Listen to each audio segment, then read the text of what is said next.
Workshop. I'm a CV. I'm a professional CV writer. Otherwise, I've been ambassador writing workshop. CVs for over 3 years, and we have been helping applicants. We have been helping job seekers to get jobs and get interview invites, and then they land the job. Some of them we prepare them, we prep them for the interviews, and they scale. That's why some don't scale. So we record success and we also record failure, but overall, it has been a very wonderful experience. So that is that. And then we move on to ask how many of you have a CV already? If you don't, please, this is a very good opportunity to learn and then you work on your CV. I believe everyone can work on their CV. You just need to have the knowledge on what to work on, and then you just go with the CV. And the purpose of this class is to help us create a CV that gets you noticed, not ignored. Now, there are CVs, there are different kind of CVs, and then there are CVs that you put out there and you don't get anything. There's CVs that you put out there that you don't get noticed. You just quickly get ignored. Especially now that we are in the modern world and the world of technology. So these days, technology will just look at your CV and technology is not even smiling. When I mean technology, we have a modern software that is known as ATS.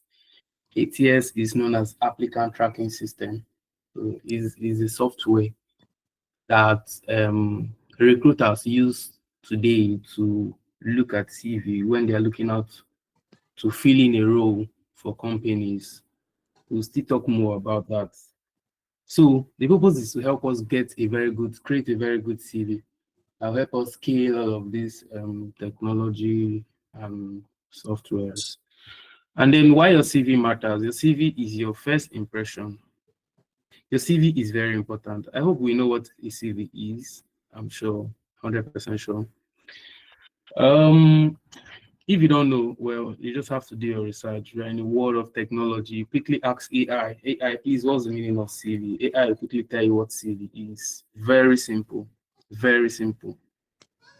And then employers, they spend 6 to 8 seconds scanning a CV. It's as just as it is. That is how it is. They spend 6 to 8 seconds. They scan from your name, and then they go through your professional summary. All of these things can be done if it is good. They will look at it for more than 8 seconds. But if they scan for 6 to 8 seconds and they don't see anything that is interesting, they'll go out. That's very important. So a strong CV opens door even without much experience. There's a way we work on your CV without that much experience, and then you possibly is let's say 95% sure that you get that job interview invites. I mean to say, for example, if the hiring manager is looking out for a role of, let's say, a customer service personnel, and they're looking for someone that has 3 years experience and you have 2 years experience, there's a way we can work on your CV and you will get that invite with 2 years experience. That is what I mean by it, even without much work. So we will be able to fill in that. It just depends on the quality of the CV. Do you get that? Okay, let's proceed. And then common CV mistakes students make. There are a lot of mistakes that we commonly find on TV. Generic one size fits all CV. Please just bear with me. Let me run through the slides, and I'm very sure that if I open up see samples of CV, you're going to get all of the explanation I'm trying to make. So just bear with me. Let me rush through these slides. So we have generic one size fits all CV. That's a common mistake. Everything is just like boom, all the same. One size. So you're using your name is font size 10 and your professional summary is like 15. That's an error. That's like improper fraction because your name should be bigger because that's the first thing they want to see. Don't worry, you'll get to see what I'm trying to explain. And then the spellings, grammar errors, long paragraph with no bullets, listing every activities. especially the irrelevant ones, using too much buzzwords with no results, blah blah blah blah blah blah. All of these things are the common mistake that you find. You don't need long paragraph. What we need is quality over quantity. You can give us 5 bullet points that is full of quality, and then you remove everything that is not relevant. By the time I open my CV or open a sample of the CV, you see that there are a lot of things that are not relevant, and then you just quickly take it off because it's a waste. So the next thing is what employers look out for. They look out for clear, easy to scan format type of CV. And they look out for relevant skills and achievements. They look out for action-oriented bullet points, problem solving, leadership and initiative, etc., etc., etc. So that's what they look out for. Easy to scan formats. You put in your relevant skills and your achievements. Action-oriented bullet. Let me give you an example of an action-oriented bullet. It says, this is an example. Let's say Mr. Toby worked on a school project, and he just went on to put in the CV that he worked on a school project. That's just there. It's weak. Now, and the strong sample of a bullet point is Mr. Toby collaborated with 4 teams to build a mobile app with 150 downloads. I mean, this is quality. I don't know if someone is following me. This is quality. You see the word, the action word, the verb collaborated with 4 team members. So you see inside just this line, we have the action word there, and then we have quality, and then we have metrics. So if you're putting on your bullet points should be well detailed, very, very detailed. It should come with impact, with metrics, and then quantifiable tags too. Let it be stated there. And then let your bullet point be able to state a problem, the problem that was wherever. If you were a customer service, what did you do? The problem that was there, the action that you took regarding the problem, and the solution. That is impactful. Like that is well detailed. I don't know if someone's following me. So that's that. And then we move on to say tailoring your CV for each role. Think of your CV as an outfit. Dress that CV for the job. If you're looking for a customer service role and they say a customer service should be well outspoken, you have to put it there, state it that this is where you work, your previous role, this is what you did, and it showed that yes, you were very outspoken, how you handled this. You look at the job description and then you tailor the CV to fit that job description. Now, AI, ChatGTP is your very good. Make ChatGTP your friend. After this class, if ChatGTP is not your friend, please go and make ChatGTP your friend. Buy Coke for your ChatGTP so that he will feel all right. He's already all right. You are just avoiding him. Probably you're having a toxic relationship with your ChatGTP. Change, okay?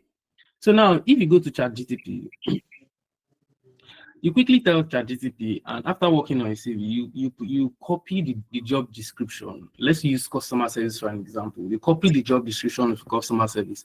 I go to ChatGTP and say, you paste in your CV and say, please look at my CV and bluntly look at my CV and tell me in percent. Maybe you want to use percentage to tell me the so percentage of how it fits with this job posting or job description. Just bluntly tell me, how to just prompt the CV to give you what you want. You can tell it to be very blunt, it will be very blunt. You can ask for recommendations. You can tell AI to, bring out all the good words, what is not meant to be there. It will help you. You can even ask him for formats. And by the time it gives you this, you'll be able to know where you stand, work on it, and tell it to score it. Once it scores up to 80%, you are good to go. So that's that. Use the keyword from the job post, and just like I said, highlight the most relevant experiences, and then group sections if needed, etc. And then free tools that you can use to create your beautiful CVs. There are a lot of free tools. We have Canva, we have Novo Resumes. They are all ATS friendly, especially Novo Resumes. You can check this out later on. We have ZT, we have resume, we have enhanced CV, Google Docs. And then the tips they say is always save and send as PDF. Whenever you work on your CV and you want to apply for a job posting, make sure your CV is saved as a PDF. They have so many platforms that you can convert your CV from Word document to PDF. And then we have a live walkthrough. So I'm quickly going to do a live walkthrough so that we'll see what I have been saying. Pay attention. All right, so we have Francis CV. These are samples of CV we have worked on. Okay, let me use Wasil. Now this is Wasil's CV.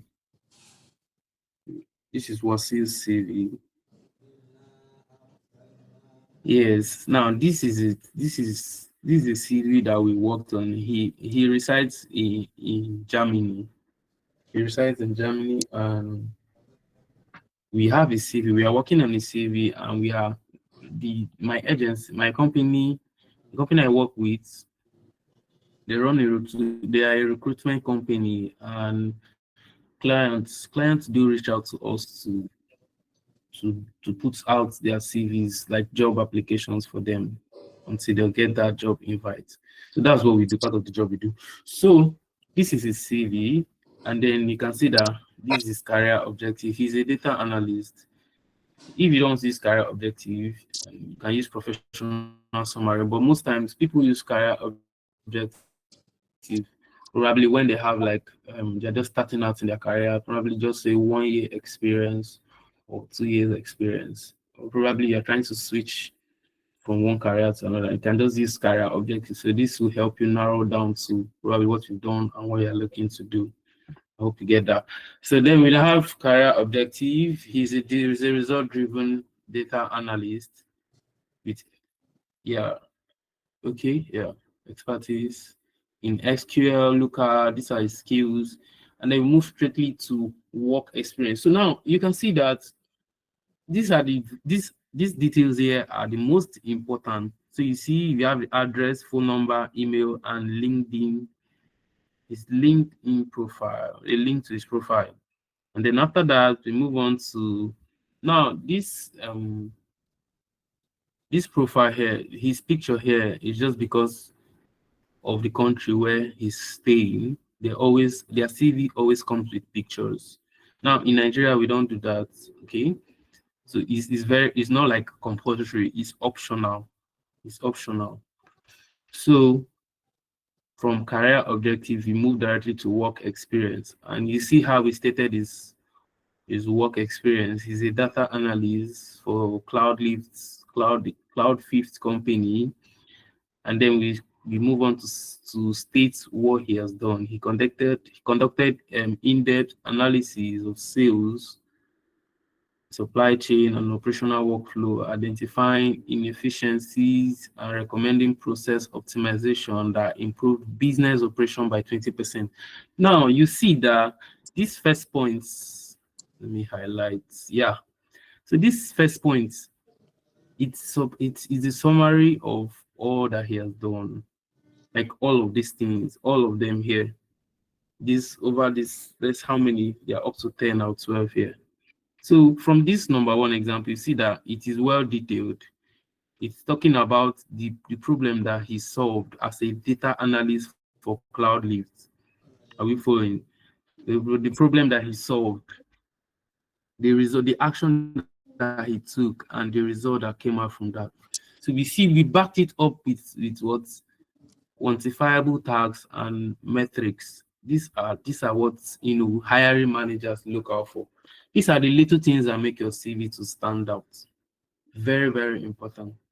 Metrics is very important. And then your dating has to come up. Your dating has to be top notch. Let it be well arranged in your work experience. Make sure your work experience. If you had a gap, probably you had a gap in your work experience, you should be able to explain the reason, even if you don't put it on your CV. You should be able to know the reason why and have it at the tip of your finger, so that whenever you go to an interview, you're being asked what happened to this gap, you'll be able to explain Why you probably, if you were pregnant, you say that okay, so yeah, I was pregnant, so I didn't work. Exactly. So it's very important. And then we move on to all of these are his experience. And then we move on to academic qualifications. He has a bachelor's degree, information technology. It's currently ongoing. He has a post degree PGD on data science, and then these are his certifications. So you see how important all of this. And then we move on to his skills. So these are his skills. We have soft skill. Now, under the skill section, we have soft skill, we have technical skills, and we also have tools. So I'm going to open another CV and I'm going to see what I'm talking about. Sometimes you classify them. There are a lot of skills, a lot of skills. These skills varies according to your profession. So if you're a data analyst, your skills will be different from a full stack engineer or front end web developer, something thereabout. So these are software skills. And then if you look well, though within states, but here you know that time management is an example. A/B testing is a technical skill. So critical thinking is an example of a soft skill. Data warehousing is an example of a technical skill. So if you see them, you'll be able to differentiate that, okay, this is technical skill and this is scope. Then the software skills, which are also known as tools, are the tools that you use to work as a data analyst. And then he stated his language, that he's blah, blah, blah. He speaks English and German. And then these are his projects. So you have to put all of these things that are important. If you look at this CV carefully, you see that everything that is not very, very relevant, anything that is not relevant is out of here. Just straight to the point. So now this CV is for Samuel Orobusa. He's a full stack engineer, and he has over 5 years of experience architecting and delivering SaaS platform, blah blah blah. So you can see how concise. Now for Samuel, because Samuel is related to tech, you can see how we fixed in all his links. This is his email, this is his phone number, this is portfolio website, this is GitHub profile. So because this is a document, you don't just put the link there, you put in the link and you edit the link.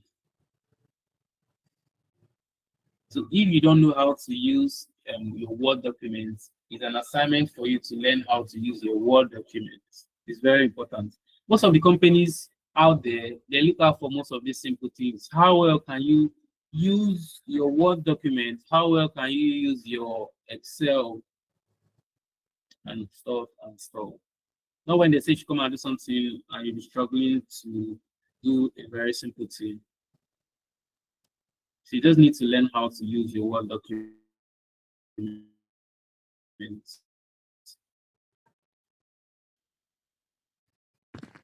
And his education, he has a BSc in computer science, and these are his skills, languages, front end, he has this, back end, he has this, database, he has testing, and then look at his projects. So for his project, we were able to fix in the links of the project that he has done for the places, companies that he has worked for. So now you see the colored lines here, the blue colored lines are what is being needed. Okay, let me do a little explanation on these ATS softwares. Now, these ATS softwares, they have different ATS softwares that different companies use to do their recruitment and hiring processes. So for all softwares, they are always familiar with blue. So that's why you see the blue colors. That's why we have the blue colors there. They are always familiar with blue. I think it's a standout color. Blue and black is a standout color. That is why you see, if you check very well, all the CVs we have opened, see that you have similar colors, which is blue and black. The write-ups are blue, and then for the font size, it depends on you. Font size is between 11.5 to 12. So okay, let me just say 11 to 12. So you can split it between 11, No, they are teaching us how to write a CV 11.5 or 12. for But job opportunity. if you're this type that has a lot of working experience and you want to put everything into a It's two-page more of CV. financial There's some literacy companies that and will career. strictly tell you that if you are putting out your CV or you want to apply for a job, your CV must be two-page. That is where you now have no option than to bring it down to at least minus zero point 0.5. So if it was 11 and it's still a three-page, you can break it down into a 10.5 to be able to get your two-page CV. They will understand that it's a CV that has a lot that can go up to three-page, but they don't mind. You just have to do it to be two-page. They will not complain. This is our live walkthrough. So you've seen the name, the LinkedIn, education, the skills, experience, project, certifications, and then the bullet points, action verbs, and relevant information. So now pro tips for your CV. You start your CV with bullets, create, build, initiated, organized. There are a lot of it. Now go to ChatGTP and you want to see bullet points that is well, like powerful. He will give it to you. Quantify result. I already explained, and then you keep it one page for those that don't have much experience. And then you proofread twice. You make sure you look at your CV very well for corrections. This is very important. In fact, if employers or hiring managers they see too many grammatical errors on your CV, they'll put the blame on you because you had all the time to look at your CV very well. You have to stand out. Now, in summary, you must avoid common mistakes. You show value clearly. Yes, CV must be tailored according to each role, just like I stated, and use smart and modern tools. Is that clear? And then the final thought is your CV is your personal brand. Know this, have this at the back of your mind. You need to update your CV. If you've done any certification, you need to add them to your CV. Because anything you did, if you volunteered, you put them. As an undergraduate or a recent graduate, I'm sure you've done volunteering in school. You put them, this is what if you don't have experience, volunteering can stand as an experience on what you did. Yes, all of these things. You're trying to make up your CV. Then those hiring managers, they know that you don't have experience. That's why if they put out your there's some of them can say 0 to 2 years of experience. 0 to 2 years means you don't have experience, or you have just a year experience, or you have 2 years experience. That's what you were able to do. You just have to come up with something that looks presentable as your CV. Ask questions, make research, and get feedback. You can use Google search, you can use ChatGTP, you can use different search engines and platforms. If you go on X, you can read on X and know what is happening. X is not only a toxic app for is a very educative platform. You learn career-wise, you follow people that are steps ahead of you in your career. Follow them and know what they are doing. I think just the past few weeks, someone that is very, very popular, forgotten his name, I do follow him. He shared his CV from when he graduated from university up to where he is currently. I think he has left the job market and is an entrepreneur now. He was able to share his CV, and people were like, wow, he started from nowhere to somewhere. He started from nobody to somebody. That's how it's meant to be. That's how it's meant to be. Okay. So I think we'll call it a day there. I'll stop sharing my screen. So if you have any question, please you can ask a question.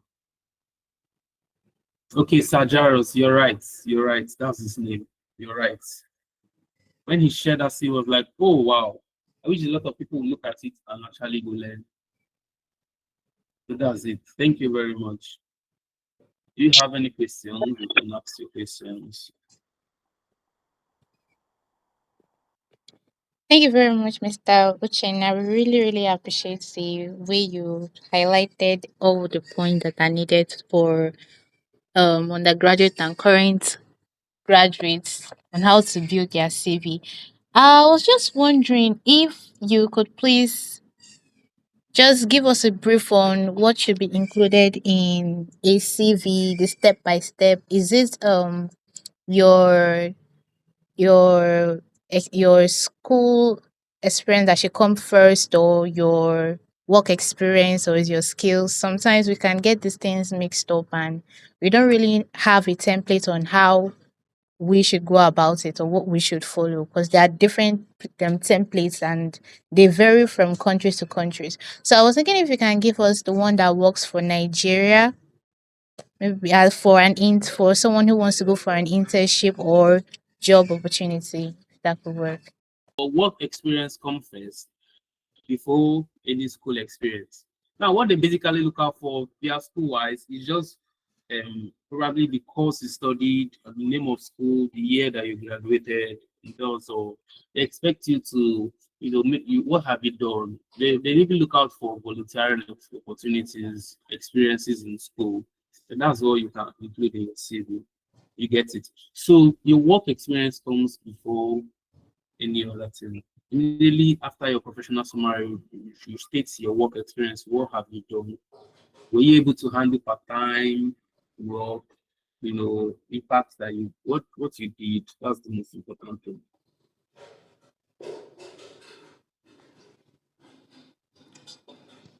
Okay. Okay, thank you very much. Okay, we have another question here. Does the school you attended actually? No, no, it doesn't matter. It doesn't matter. In the world we are now is the skills you have. What are you bringing to the table? You get it. What are you bringing to this? The school doesn't matter. I'm telling you the honest truth. Because if you want to start checking the schools, actually, no, let's just forget about that and just focus on your impact. What can you bring? What can you offer? Thank you. Okay, Ibrahim is asking if you can volunteer for something or you weren't certified, you can still add that to your CV. Yes, I thought you didn't have to back up your statement with certificate. No, no, no, no, no. If you volunteer for something and you weren't certified, you can just add them to your CV and you quickly explain what you did. You state the name of the volunteering organization that you participated or the volunteering organization that you were able to do what you did. Okay, he said, Babajide said, software developers that work as freelancers. Is there any university way of setting up their CVs? Um, if you work, okay, CVs, freelance. No, you just have to, different. They believe that hiring managers from different countries, they believe that different countries have their method of CVs, and they don't have any issues with that. Okay, they don't have any issues with that. They don't really have, unless there are specific countries like Germany, the one I showed you, that they want to see your proof, they want to see your pictures in your CV. But outside that, in the Americans and Canada, you just put out your CV the way it is. The most important thing is let it be well structured. As a freelancer, let it be well structured. You stated that you're a freelancer and all you've done, you just do a good CV, then it's good to go. Unless you separately create a CV that you want to apply for Germany and you put your profile there. But outside of that, it's good to go. How effective is a cover letter? The cover letter is very, very effective. It's very, very good. I mean, you can just if you want to apply for a job and you see the job description, you work on your CV, you tailor the CV to fit that job description. You can quickly use the details that was provided, the job details that was provided to work on your CV. Okay, all of these things can be done. If you can read and write, you can actually write a very simple cover letter. A cover letter is just you telling them why you are the best option. That's what your cover letter does. It helps you to explain why you are the best option. So if they say you should send your CV via mail, you can quickly write a short and simple cover letter and put it there while you attach your CV below. So that's how effective the cover letter is. So if they are selecting someone and you have a short, simple cover letter, they might just pick you over someone that doesn't have a cover letter at all. Not like it's 100% guarantee that you will be called for interview, but at least you are guaranteed that okay, they are going to look at your CV because you actually stated that okay, you are passionate about this and you want it. Yeah, that's it. And then Samuel is saying, what is the difference between academic CV and professional CV? Now, an academic CV is a CV that you put out there when you are looking out to get scholarship invite or you are trying to apply for scholarship. And the difference there is that you're stating what you did academic wise. So this what is coming in your CV is more of academic activities than more academic activities. And now I have an example of okay, it's on my other laptop. Okay, so I would have shown you how an academic CV look like. But the key details or the key things that should be in an academic CV is you put in your projects, your thesis, what you were able to carry out in your thesis, your CGPA, your cumulative, all your CGPA should be there, and your project topic, your project supervisor, if possible. Are there art publications that you did? You bring them there, and then your education, it should be there too, and then your referees should be there too, your volunteering experience, your leadership roles, all of these things you did in school, they want to see them in your academic CV. But in your professional CV, no, what they're focusing on your skills and your work experience. That's the difference. So you're trying to say, if I'm sending my CV for a job, I shouldn't add a skill that is not relevant to the job. Thank you very much, Queen. If that is how it should be. Should not add skills that are not relevant to the job. You just put skills that are relevant.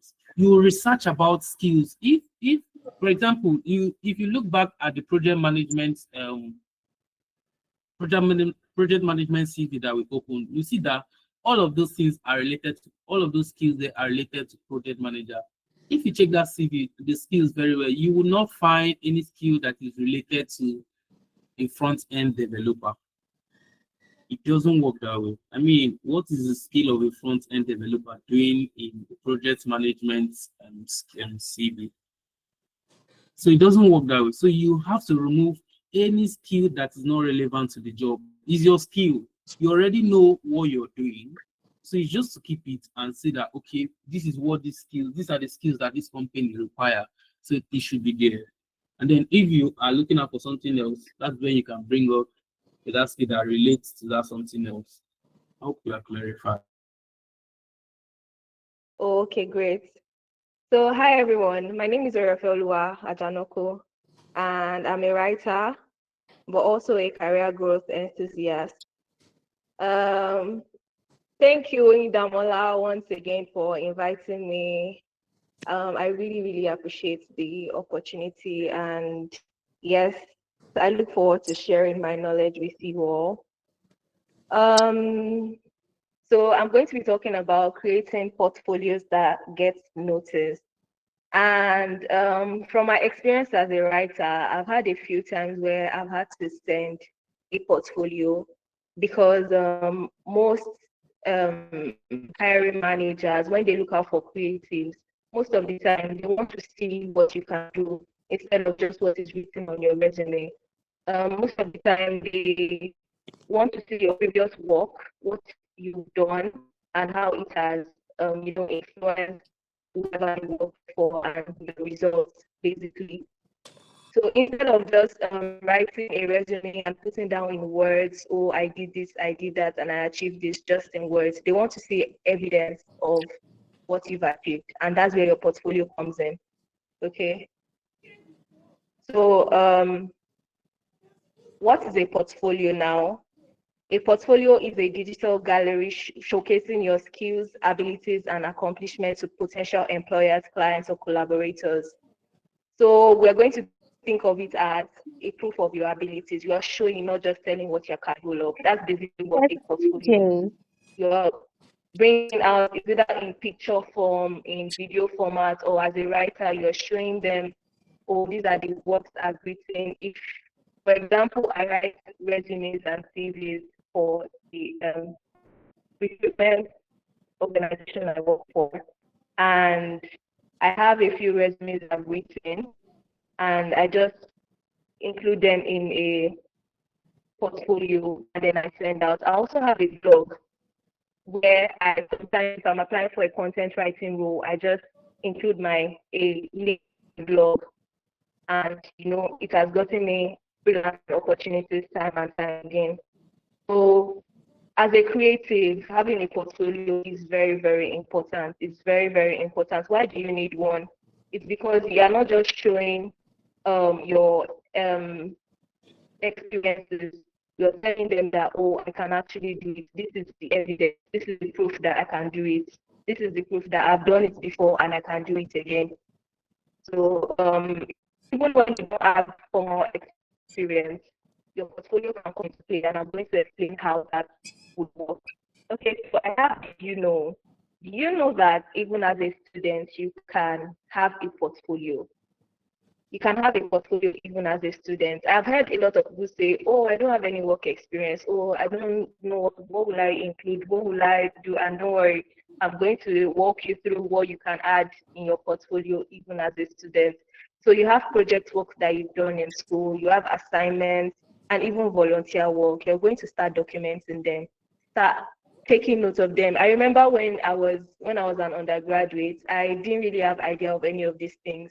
My major experience, my major goal was, oh, let me just graduate. After you graduate, that's when life starts. But I was very, very wrong. It was until I got into the workforce that I realized that, oh, experience from school actually counts. And if you're in your final year, you know that, okay, you're going to write a project or something, just whatever experience you have, whatever project assignments you've done that is related to the work that you're applying for, you can include it in your portfolio. It can be in a screenshot format, in a document format. Just make sure that you document every single thing. um Okay, I also said here that it can be used in applying for scholarships. So I've had a friend that wanted to apply for a scholarship one time, and it was for a software development course in the UK. And because he has had a few experiences here in Nigeria, not even professional experience, he just likes creating applications just for fun. And he used to do it for fun. He never knew that, oh, it will come into handy when he wants to apply for scholarship. So he gathered all those small things that he used to do just for fun, and he gathered them together and included it with his resume, with his academic resume, and he was able to get admission then. I think that was like 2 years ago. So you might think that, oh, I'm a student, I don't have many things that I've done, or nobody has employed me before, but that's actually wrong. You can make experiences for yourself. You don't have to wait for somebody to hire you. You can create the experiences by yourself. So I'm going to walk you through what to include in a portfolio, even without formal experience.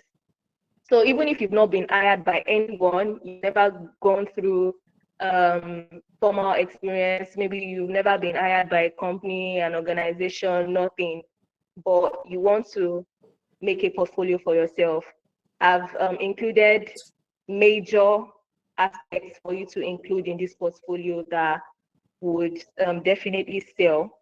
So the first one is your about section.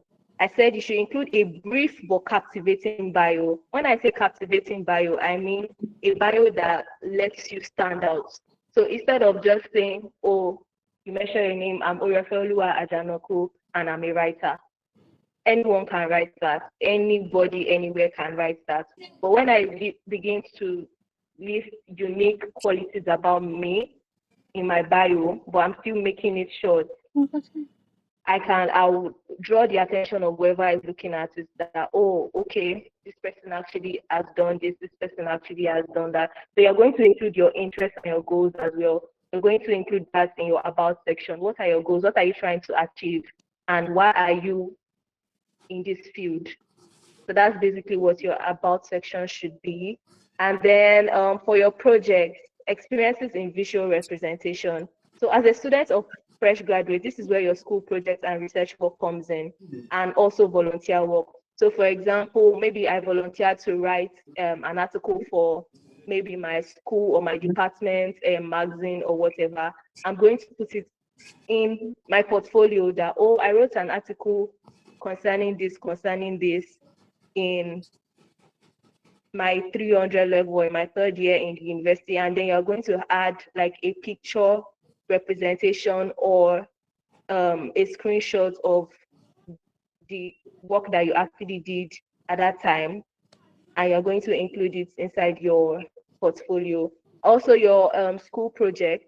It could be maybe your final year project. It could be your maybe researches that you did during your time in school. And that's why I always tell undergraduates now that if I knew what I knew right now when I was an undergraduate, I think that I would have made more opportunities for myself, because a lot of students actually think, oh, I'm a student, I just need to graduate, I need this degree, I need to get this degree, forgetting that, okay, I can actually make opportunities for myself right here, even in the institution. So make sure that you're documenting every single thing. Don't wait for your lecturers to tell you, oh, do this assignment. Take it upon yourself to get it done. Just do it for the purpose of doing it, just so you can build your portfolio. Moving on, we have what to include in a portfolio is still a continuation. So for creatives, especially writers, designers, artists, social media managers or influencers, and virtual assistants, include work samples unique to your field. So I'm going to lay emphasis on unique to your field. If you're a writer, only include work samples that are applicable to writing opportunities. So because I'm a writer now and I also have virtual assistant certification, I'm not going to include, oh, I manage emails, I do calendar management. I'm not going to include that for an opportunity that is looking for a content writer, because it is irrelevant to the role. So basically, I think Mr. Uchina mentioned that in his presentation. He also mentioned it, that it should be unique to your field. You should make sure that it is only what is related to your field that you're including. So you're going to have work samples, what you've done, and then your skills. You're going to highlight your soft skills and your technical skills. Also, tools or software that show field expertise. For example, if you're a writer, you're going to say, oh, okay, I've used Medium, I write articles on Medium, on Substack, on different writing channels, even LinkedIn counts, okay? And then your soft skills, those are your communication, teamwork, collaboration, and other soft skills like that. You're going to include them in your portfolio. And I'm going to give you a template after this slide to show you what a major aspects of a portfolio and how you can put it together to make sense. We also have certifications. You can include photos, you can include pictures of the certificates you've gotten that are related to your work field. So it could be professional certifications. It could be maybe you attended a workshop that is related to, you learned a lot about that opportunity. Maybe you're a student and you've not had formal experience. Maybe you've attended a workshop that was, related to that job that you're applying for. You can include the image of the certificate that, oh, I attended this workshop, or from even online courses. So now there are many, many, many free online courses. A lot online you can, and most of them are certified. Yes, we have a lot of certified online courses. So make sure that you're taking up courses that are related to your field, just to gather, credibility. And I said, note again, these certifications must be relevant to your field. If you're applying for a software developer role, you cannot be including certification for writing or for any other work experience that is outside what you're applying for. Just make sure that these certifications are relevant to your field. And I left a pro tip here, which says focus on showing process and growth patterns. It builds credibility and highlights consistency and willingness to learn. So what do I mean by process and growth patterns? For example, if I'm a social media manager now, and maybe I've been managing a page, maybe an Instagram page or a LinkedIn page, I've been handling it or managing it for a while now, I would make sure that I have pictures of when I started and where it's at now. That is showing growth pattern. It's showing, okay, I started like this, but as at now, this is where the page is at. The recruiter will see that, oh, okay, this person actually built this page or this profile from this stage to this stage. And that just says a lot about your consistency and your willingness to grow and learn. So we have a lot of tools for portfolio creation, but I highlighted just four. And these two, Canva and Google Drive, are ones I would specifically recommend for students or fresh graduates, especially people without too many experiences. So for Canva, you can find easy portfolio designs on Canva. Just go to Canva. I think everybody should know Canva. Yeah, we all. If you don't know what Canva is, please do your research. This is 2025. We're in a digital world. Yeah, tech is taking over. So Canva is very, very useful for portfolio designs. Just go to Canva, search for portfolio, and then you see hundreds of templates, hundreds of designs showing you different, even you can even customize it to your field or writing portfolio or writer portfolio, virtual assistant portfolio. You see various options, various designs that you can use, and you can even customize it into slides, presentations, and even websites. That's how great Canva is. So you can start there if you're wondering where to start. For Google Drive, as a writer or a researcher or a student, I can recommend Google Drive. For Google Drive now, maybe if you have projects that you've worked on or assignments that you've done, you can include them in a folder and save it as a Google Drive, and then just you can send it as a link when you're applying for jobs. You attach it to your resume as a link, and you can apply for job opportunities with that. So we have tools for portfolio creation. These other two, they are Notion and Behance. And Notion is useful for professional digital workspaces or portfolio pages, basically in general, especially for writers, virtual assistants, people in tech and strategy showcase. So for somebody in operations management, now if you're learning to manage back end and strategy development, you can use Notion.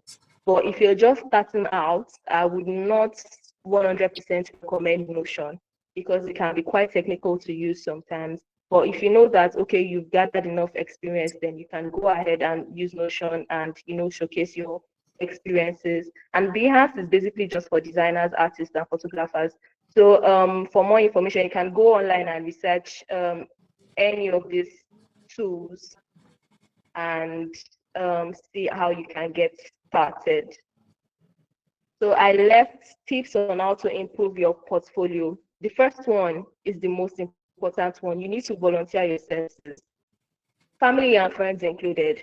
So for example, you know someone that maybe the person wants to write their CV, or you know somebody that maybe you're a writer and you know somebody that is struggling to maybe write an assignment or a project work.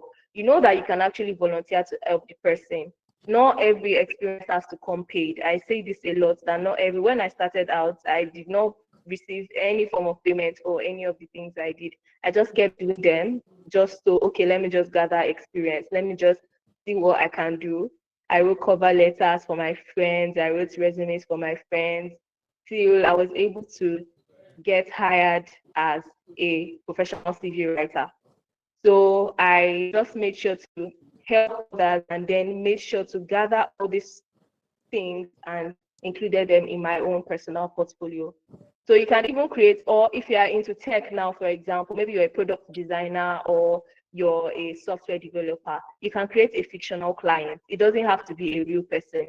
You can create a fictional client by yourself and say, oh, I designed so websites for this, and then you give us details of what you did in your portfolio. You can upload it as photos. You can upload photos of the website that you developed or the pages that you developed. as a writer, if you're looking to get writing opportunities, you can write articles, even articles that you don't mean to, maybe you don't want to publish them, you can just write them out or create a blog. Medium is there, there's Substack, there's WordPress. You can just start documenting your own journey, and at the end of it, just, you know, I said document your journey. That's very, very important. Whatever you're doing now, take pictures, take screenshots, take videos of everything, gather enough evidence of how you started and where you are now. And a lot of people don't know that even your LinkedIn page can serve as a portfolio. And I'm going to explain this. For people on LinkedIn, for recruiters now, they ask for your LinkedIn. I don't know if anyone has applied for a job recently, and I've noticed that recently hiring managers are now requesting for your LinkedIn profile, even during the even as you're filling out the application form, they ask you for your LinkedIn profile, if any. So what you're doing on LinkedIn, they see it as a digital portfolio as well. It's serving as, oh, is this person serious? Let me see what this person has done so far. How is this person thriving in the online space?